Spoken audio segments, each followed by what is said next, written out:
আমার এক মা প্রশ্ন করেছেন, হুজুর, স্বামীর অনুমতি ছাড়া স্ত্রীরা দান করতে পারবে কিনা?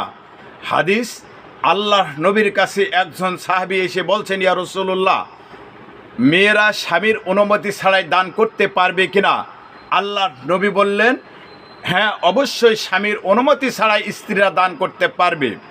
কিছুদিন অতিবাহিত হবার পর আরেকজন সাহাবী এসে বলছেন, ইয়া রাসূলুল্লাহ, মেয়েরা স্বামীর অনুমতি ছাড়াই দান করতে পারবে কিনা?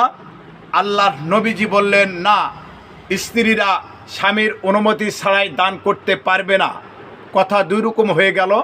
ব্যাখ্যা হলো, আল্লাহর নবী ওই সমস্ত স্ত্রীরা স্বামীর অনুমতি ছাড়াই দান করতে পারবে যারা দান করার পর স্বামী খুশি থাকে, যাক তুমি দান করেছো, ভালো কাজ করেছো।